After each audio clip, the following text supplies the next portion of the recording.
Hello,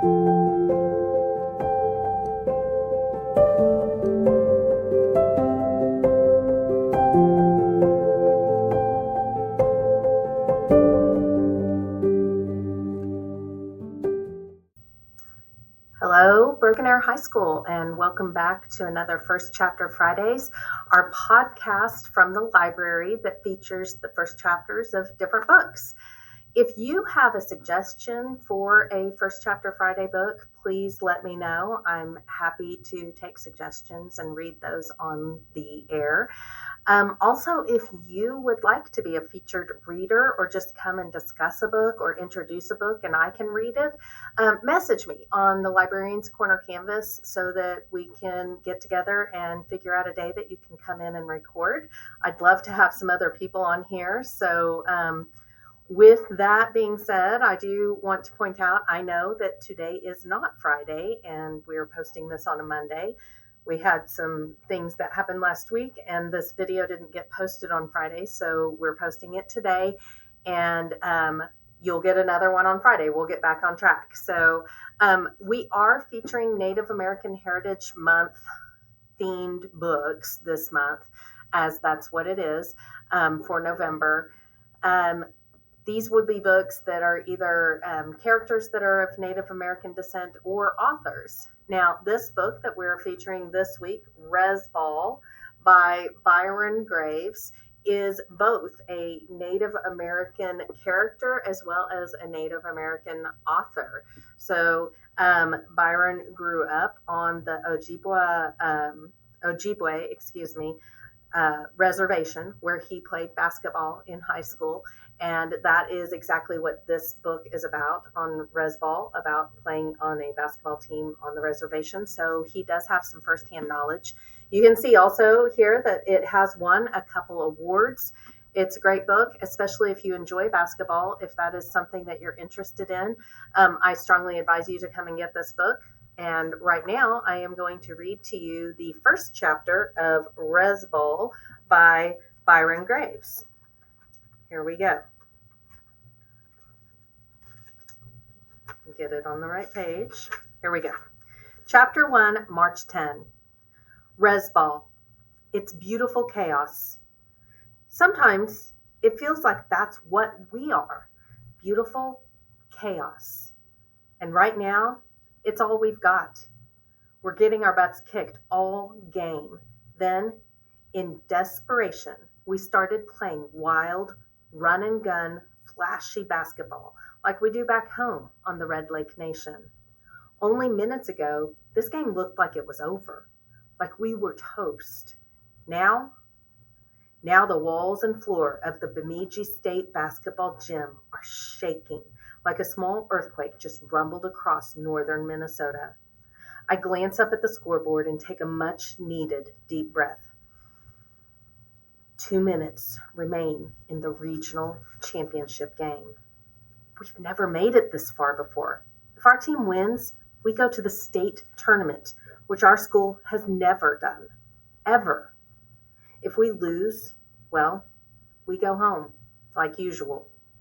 This is, legit, the biggest basketball game in the history of our school. The buzzer sounds, signaling the end of a timeout. I wipe a little bit of sweat from my brow, cup my hands together, and shout to the rafters. I take a sip of my bottled water.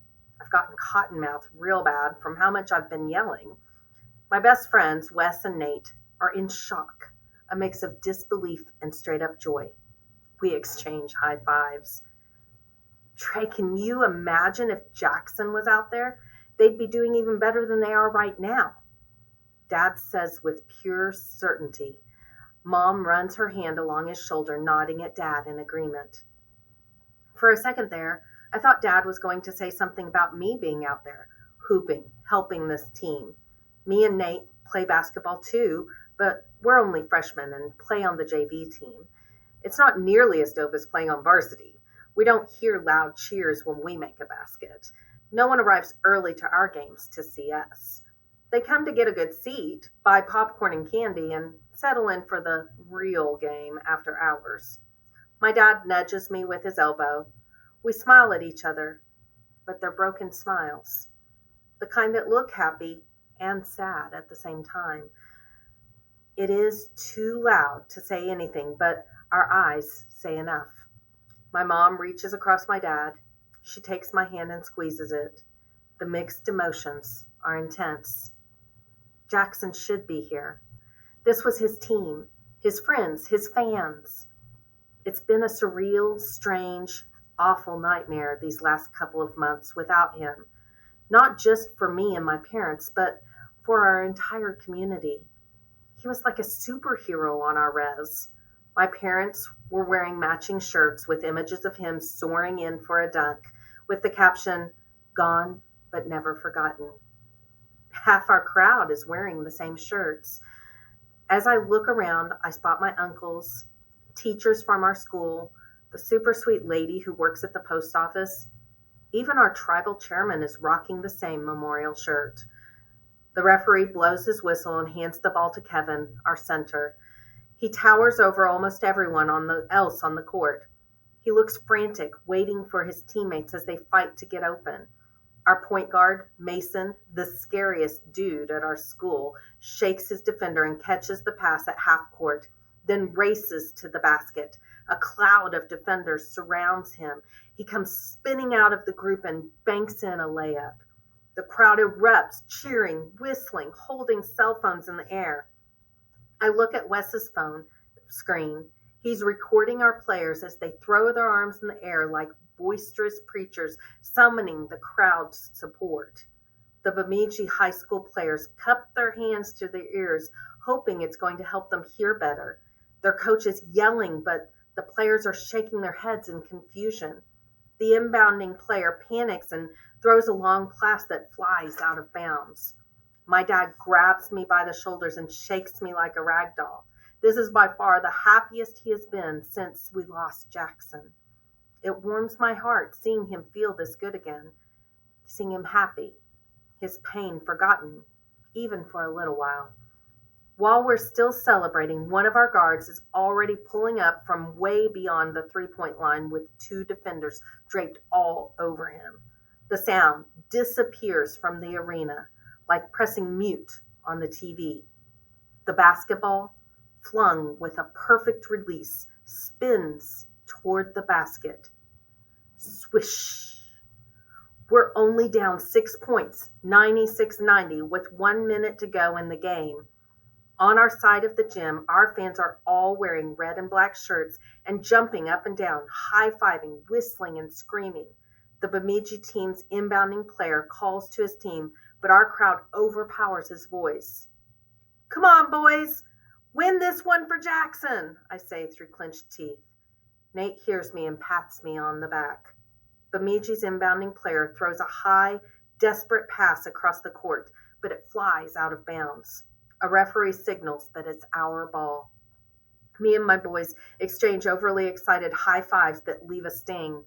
Someone behind me war whoops. The singers from our local drum group pound on their hand drums. Bemidji's players look to our side of the gym. They shake their heads. One of them looks ticked, his face scrunched in disgust. But our crowd eats it up. A bunch of our fans in the front row give the middle finger to the Bemidji student section across the court. They're wearing fake war bonnets that they probably got off of Amazon or something. They decorated their faces like they're wearing war paint, but in their school colors of blue and white.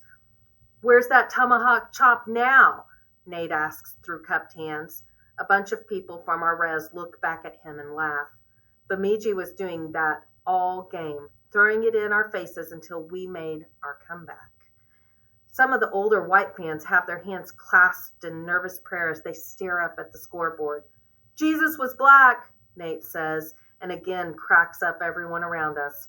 And the fact that he's a black Ojibwe is by no means a coincidence. Mike, one of our forwards, catches an inbound pass from Mason, and in one smooth motion, he sets his feet to shoot a three from the wing as the outstretched arms of two defenders fly at him. Swish! Nothing but net. 96-93. Bemidji's players spread out across the court, passing the ball to each other. They're not trying to score or make a mistake. They're trying to run the time until the game ends. Desperate to stop the clock, Mason fouls one of the Bemidji players on purpose. He knocks down his first free throw. 97-93. We're down by 4 with 20 seconds to go. Warriors players gesture to the crowd to amp it up. We stomp our feet in the stands, scream at the sky. Right as the Bemidji player is releasing his second shot, I yell out, "Miss it!" He barely draws iron on his free throw. It misses, dropping down from the front of the rim fast and hard, like an icicle from a roof on the first day of spring. Mason blazes down the court and without the slightest hesitation launches a three from NBA range. It sinks right through the net. Bemidji calls their last timeout with 7 seconds left on the clock and the score at 97-96. I glance over at Nate and Wes. They're both shaking their heads in utter disbelief. Our school has never beaten Bemidji before, ever. I think until right now, we all assumed it was impossible, but we are down by 1 point. Bemidji inbounds the ball to their point guard, who races away from everyone else and gets over half court. The clock is ticking down. 5 seconds, 4 seconds, 3 seconds. Mason fouls him to stop him from running out the clock, forcing him to the free throw line. Mason is jawing at him. The Bemidji player shakes his head, then turns his attention back to the ball in his hand. Mason is like a rap diss track come to life in a basketball jersey. He's forever fearless and walks with an I don't give a care swagger. Even under these bright lights, he's still a G hooping at the park. Their point guard takes his sweet time at the free throw line. Mason's hands push into his knees from exhaustion, but he's still talking. The crowd is too loud for any of us to hear what he's saying, though. It's a 1-and-1 free throw, meaning if he misses the first, it becomes a live ball. Mason winks at their point guard as he sets himself into his shooting position. The shot goes up, rattles around the rim, sneaks down toward the net, and then bounces back out. Mason grabs the rebound and jets down the court. Only seconds remain. We're down by 1 point, and almost every Bemidji player swarms at Mason like a cloud of wasps, but somehow he weaves his way out of them unscathed and heaves a shot from beyond half court. The crowd goes as silent as a graveyard. The shot is a prayer, an impossible miracle. But tonight, miracles have been happening. The buzzer cuts into the silence as we all watch the ball float toward the basket. Players from both teams stare helplessly. It ricochets hard off the rim. We were so close. My eyes get teary and my chest feels like a trash compactor closing in on itself. Everyone from our res is quiet now. The gym is filled with the cheering and whistling of the Bemidji fans, but not a single Red Lake fan has walked away yet. We're all still staring at the court like the game isn't over, like it can't be over, or like we're all collectively in a state of shock. Then our team motions to the crowd, waving like orchestra conductors, and suddenly it sounds like we won the game, and our crowd cheers one last time, as loud as we did for every flashy play. As we leave our seats and make our way to the exit, I stop walking, dead in my tracks. Jackson. I take a deep breath. Jackson hated riding the bus home after games. He'd always complained that the bus was cold and that the bumps along the county roads, dirt roads, were painful, and so he'd get his coach's permission to ride home with us. My parents and I would sit in the stands as the gym emptied out, finishing what remained of our bags of popcorn. We'd debate which of Jackson's plays was our favorite as we waited for him to come out of the locker room with that big, cheesy smile of his, always asking if we saw that one play or that one dunk, like we somehow missed it. But he's not here. We don't need to wait.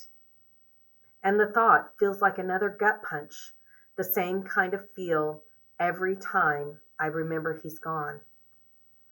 And it breaks me into pieces for the millionth time. Wes puts his hands on my shoulder like he knows exactly what I'm thinking. He gives the same "I'm here for you" nod that he always gives me when I freeze up. We walk carefully across the icy parking lot to our rusted out minivan. Even in the dark parking lot, it's easy to spot. The white garbage bag and duct tape covering the passenger side window kind of stands out. "Nobody lost that one," Dad says as he puts his jacket on and fishes a cigarette out of his inner coat pocket. Jackson would have been proud of his teammates. He would have been so proud. And that is chapter 1 of Rez Ball by Byron Graves. If you are interested in this book, you'll find it this month on display in our Native American Heritage Month display, along with several other books that you might be interested in reading. Otherwise, it'll be on the fiction shelf under GRA. So come by the library and check this out, or any of the other books we've featured on our podcast. I look forward to seeing you in the library. Keep reading.